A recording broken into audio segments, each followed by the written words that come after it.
Hello, welcome to day 2 of Algebra, and we're going over the review packet today with the second half. Just like yesterday, here's a warm-up. Do it right below the one you did yesterday, and I'll give you some time to get it done. So, right below.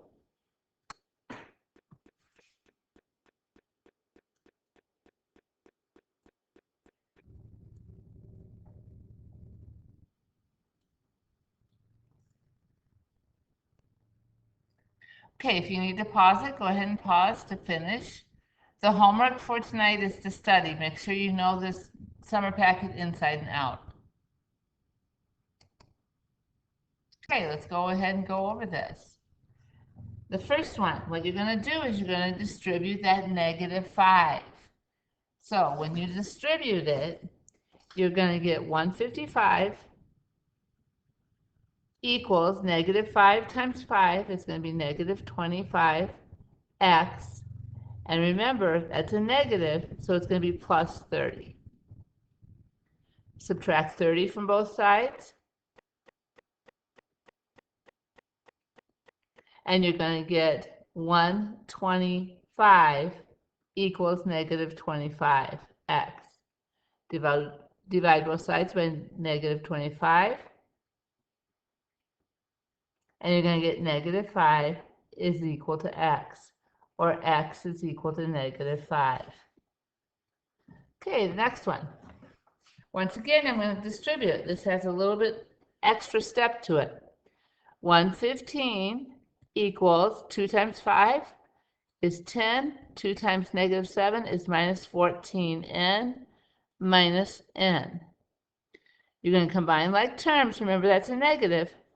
So 115 equals 10 minus 15n. Subtract 10 from both sides. That cancels. I'm going to get 105 equals -15n. You're going to divide both sides by -15. And I believe that's going to be -7. Let me just check that out.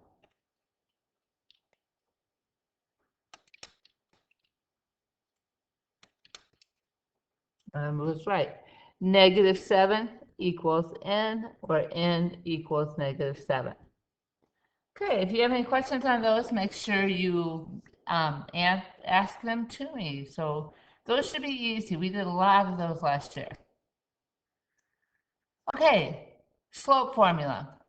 We learned this right at the end of the year when we were doing the same thing we're doing now, is distance learning. So the slope formula is y2 minus y1 over x2 minus x1.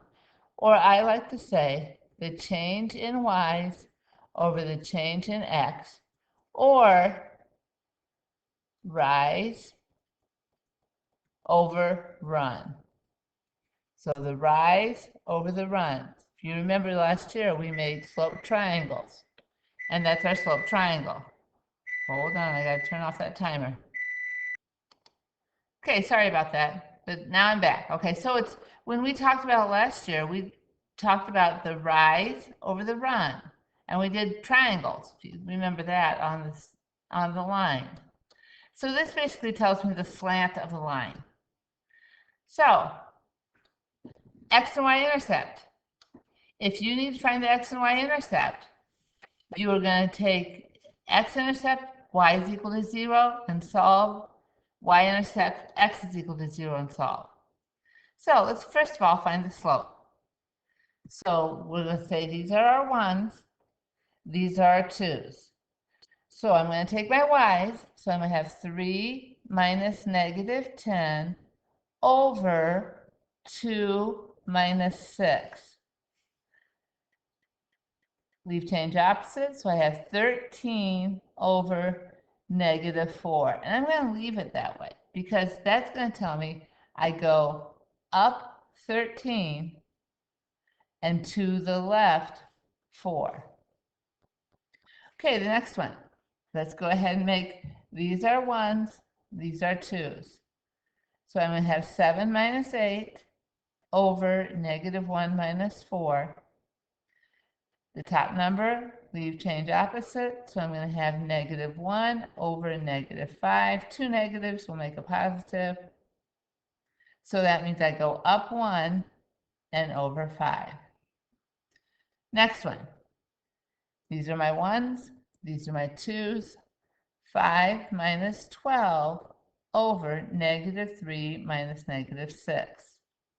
Leave change opposite there. So I'm going to get negative 7 over 3. That means it goes down 7 and to the right 3.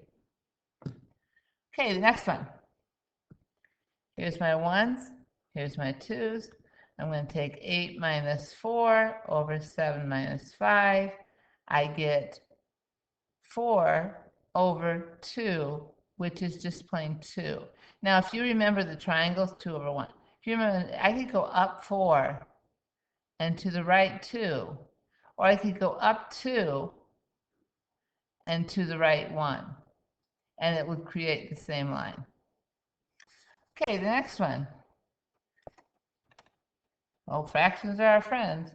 1, 2, 3 halves minus 1 half over negative 2 minus 0.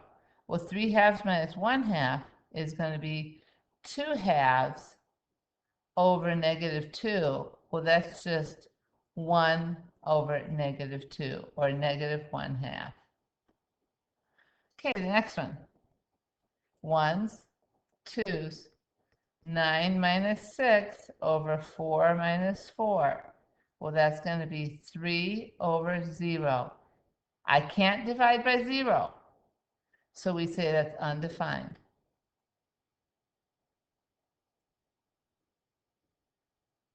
Okay, the next one. I have 8 minus 8. These are 1s, these are 2s. And 6 minus 5. So here I have 0 over 1. Well, that one, I have a 0 slope. So that's going to look like this. If I come back over here, the undefined is going to be a vertical line. Okay, and the next one. Here's my 1s, here's my 2s. I'm going to have 2.4 minus 1.2 and negative 0.5 minus negative 0.5. Leave change opposite. So that one I'm going to get 1.2 over 0. Once again, that's going to be undefined. And it's going to be a vertical line. Okay, hopefully you understand the slope. Now, here we have to find the x and y intercepts. So, to find the x-intercept, we say y is 0. So I have 3x plus 4 times 0 equals 12. That's going to be 3x equals 12. Divide by 3. I get x is equal to 4. So the intercept is 4, 0. That's where it crosses the x-axis. Y-intercept. In this case, x is 0. So I have 3 times 0 plus 4y equals 12. 4y equals 12. Divide by 4. Y is equal to 3. So I have 0, 3.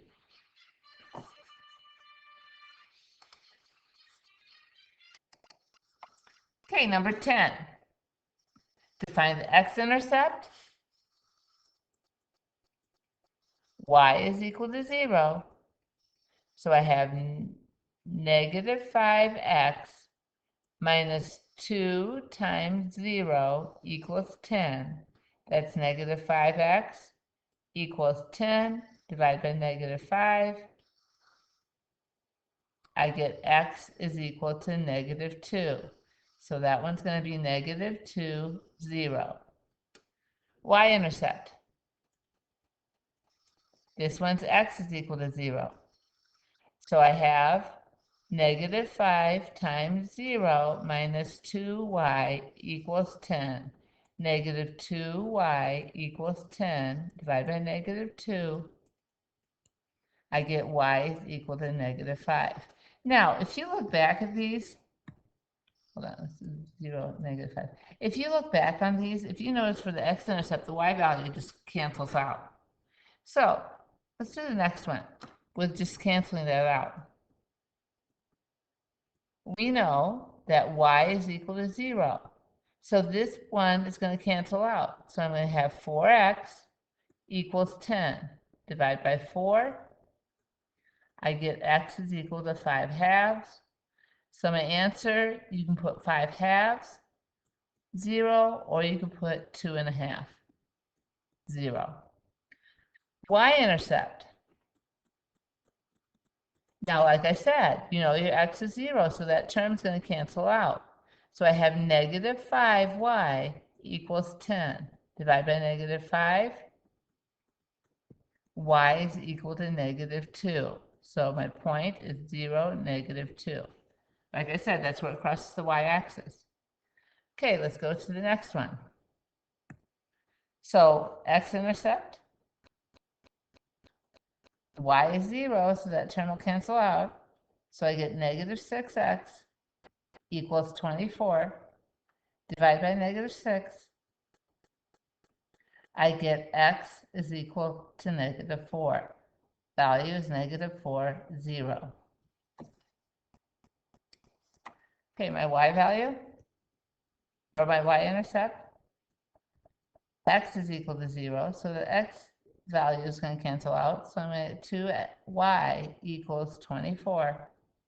Divide by 2, I get y is equal to 12. So it's 0, 12. Okay, the next one's not in standard form. So I like to flip it to standard form. You don't need to, but I'm going to go ahead and change it to standard form. I think it's easier when you see it that way. 4x plus 2y is equal to 8. So, x-intercept, y is 0. So I have 4x equals 8. Divide by 4. I get x is equal to 2. Y-intercept, x is equal to 0. So that term cancels out. So I'm going to do 2y is equal to 8. Divide by 2. I get y is equal to 4. So your x-intercept is going to be 2, 0. My y-intercept is going to be 0, 4. Okay, and the last one. Let's change it into standard form. So I have 4x plus 3y equals 24. X-intercept, y is equal to 0. So I have 4x equals 24. Divide by 4. X is equal to 6. So it's 6, 0. Y-intercept, x is equal to 0. So I have 3x, or 3y, equals 24. Divide by 3. I get y is equal to 8. So that's going to be 0, 8. Okay, moving on to the next page. This is the x and y intercept, or finding the slope and then graphing it. So the slope, remember, it's y equals mx plus b. M is the slope. B is the y-intercept. So in the first one, the slope is 1/2, and the y-intercept is -1. So remember, b is -1. You go up 1 over 2, up 1 over 2, down 1 over 2, down 1 over 2. So here is your line.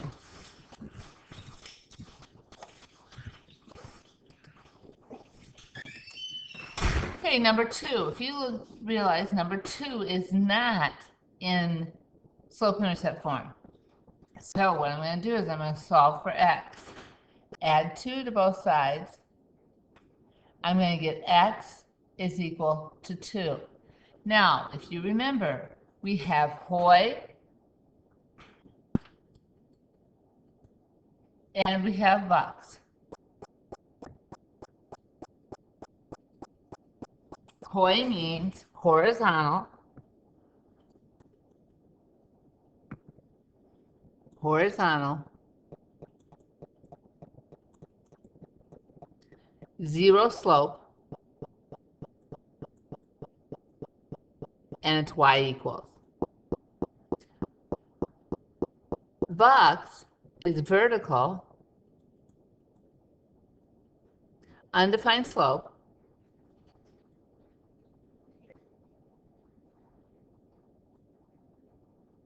and it's x equals. Well, if you look at this case, it's x equals. So when I have x equals, my slope is undefined.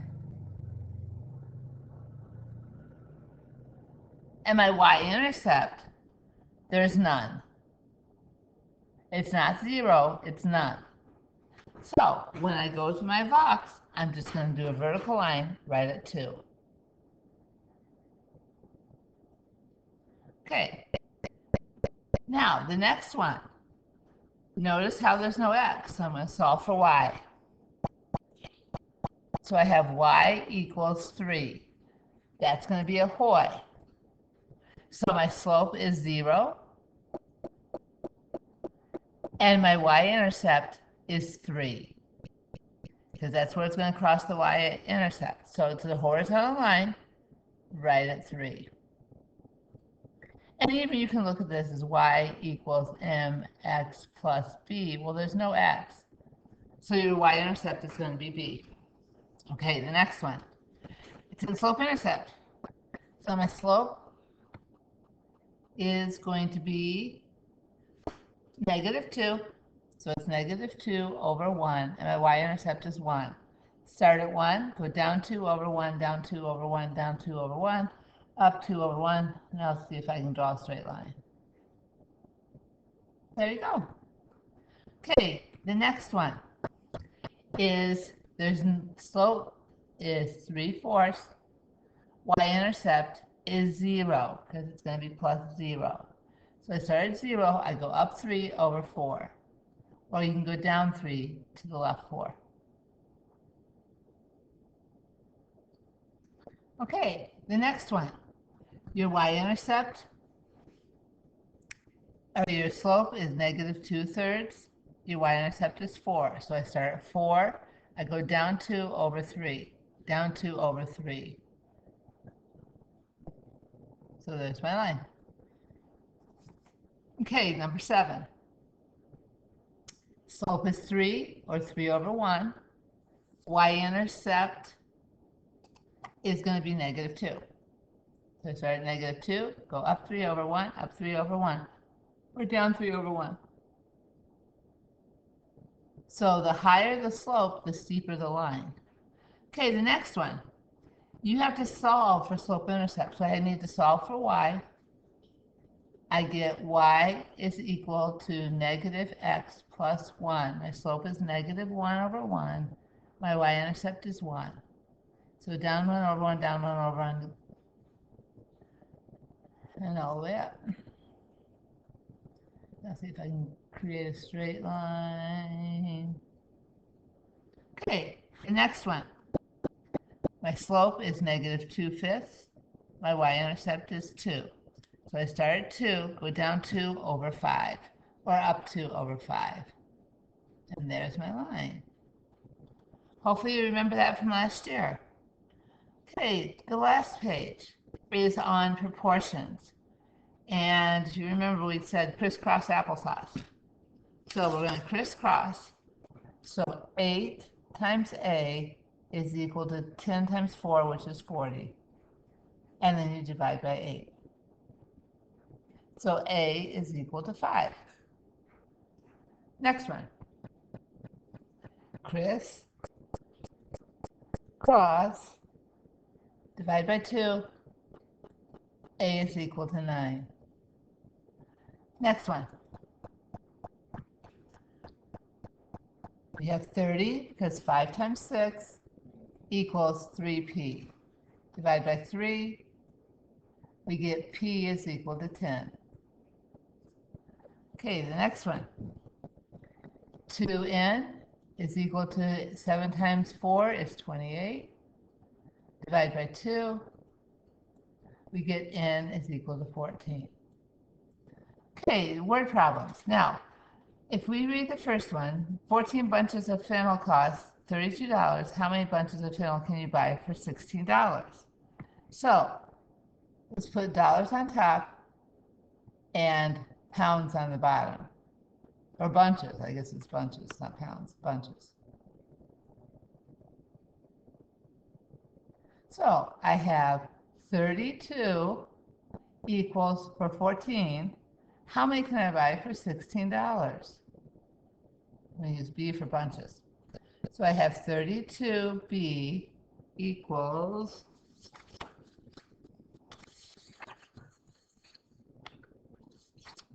gotta get my cheat sheet here, equals 240 or 224. Divide by 32. So B is equal to 7. So you can buy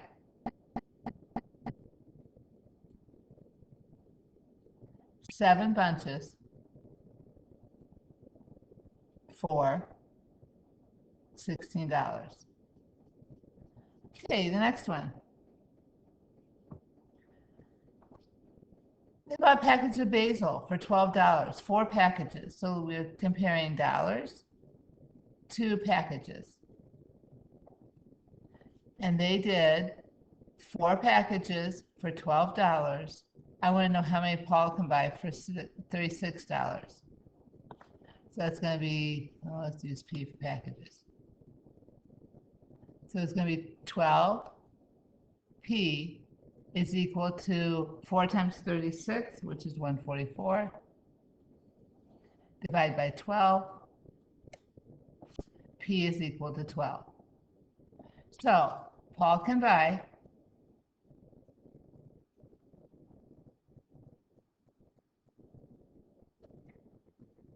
12 packages for $36. Okay, next one. Almost done. Okay, so this one, you have a painting that's 3 inches wide and 7 inches tall. So I have wide and height. That's how much tall it is. Okay, so my first ratio is going to be 3 to 7. If you want to enlarge it for a height of 28, so that's going to be on the bottom. So I want to know how wide it'll be. So W. So I have 7W equals 3 times 28, which is 84. Divide by 7. W is equal to 12. The painting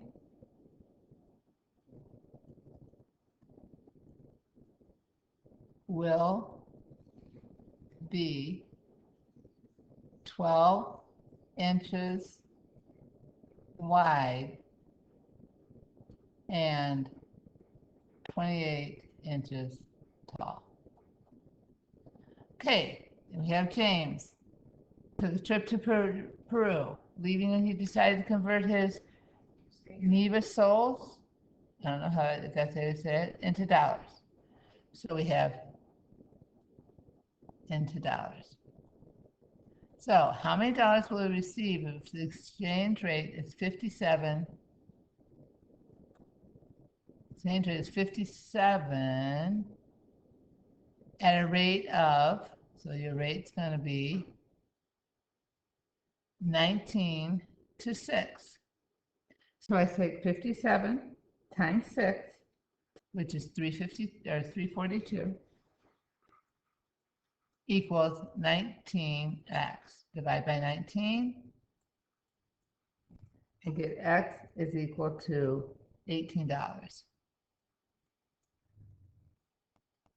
So James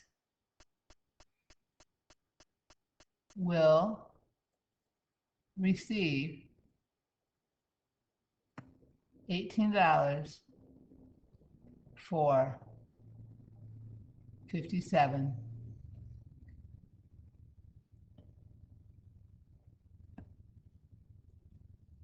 Okay, that's the end of the review packet. Hopefully you guys did well. Make sure you understand everything. Um, my guess is I probably will Zoom you tomorrow, and we can review anything you need, and then you'll take the test. So have a wonderful night, and I'll talk to you later.